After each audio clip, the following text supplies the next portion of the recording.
Well,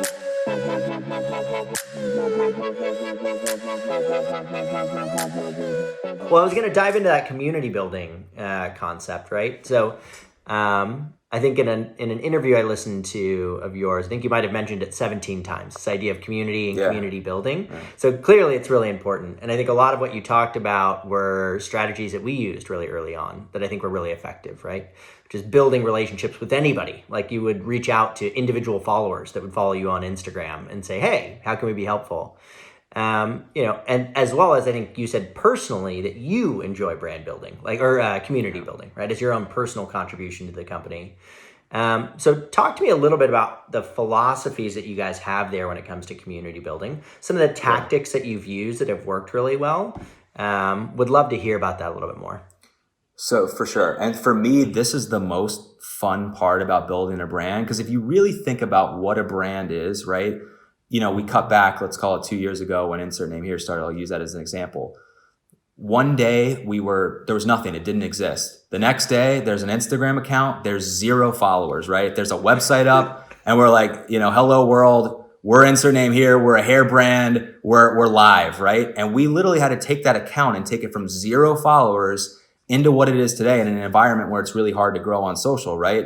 And so in order to do that in the beginning, there's no way to avoid, no matter how much money you raise or whatever, right? There's no way to avoid like the initial hard work that goes into the community building, brand building side of just building a brand. And so examples of that we were literally DMing every single person that followed our brand early on. A lot of them came from Sharon and Jordan early on, from their they sort of have their own influence in their own right? And we would DM every single one of them and say, "Hey, thanks so much for the support. Let us know if you have any questions. We really appreciate it. We're here for you," right? And we did that for like the first 5 to 10,000 followers. So right from the beginning, we built a really, really strong base early on. And we also we actually turned DM into a sales funnel where we use DM as like a prospecting channel when we first started, right? Yeah. The second was, you got to have like the cool factor, right? So we were good at like content and creative. And that's why that goes back to that flywheel. You got to set it up the right way.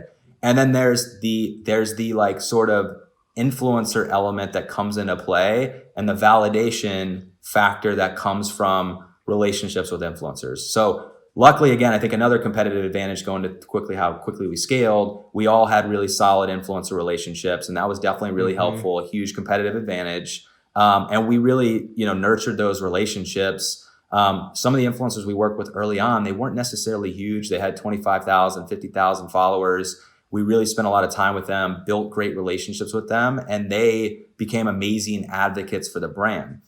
And then what's interesting as the brand building process goes along, and it's really cool to see, is in the beginning, you get a couple people that like tag you on social, right? And when they do that little tap tag, that's like @Glamedic or @insert name here, and you start seeing the tags, you're like, oh, this is really interesting. But then there's like this compounding effect that happens, right? Where there's like more influencers talking about it because you're running the influencer strategy, you're building the community there.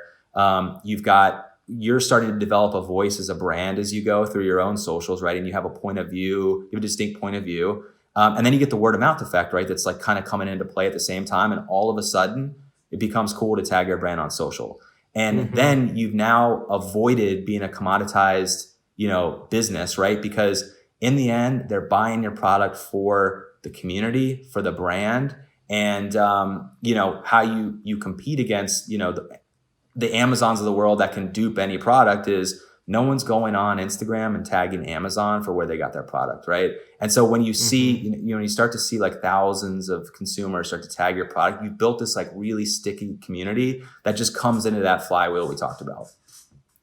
Yeah, it's going to be super cool just to look at, all of this just happening, right? And now so much of it happening without you having to do anything. Like you just go on Instagram, it's like just thousands of people tagging you. It's just got to be super cool. But there, right? It's a two-way street. So the thousands of people, they'll start to tag you as it builds up. But you have to then, if anything, you have to triple down on your communication with them, right? Because now you've got a community. Now you've got people talking to you. You have to talk back to them. You have to engage. You have to make sure that they know that their opinion is super valued, which it is, right? I think we take crazy amounts of insights from our consumer base. We now have really engaged Facebook groups that are really valuable. And so if anything, once that happens, you can't let up. You have to like triple down on that community aspect.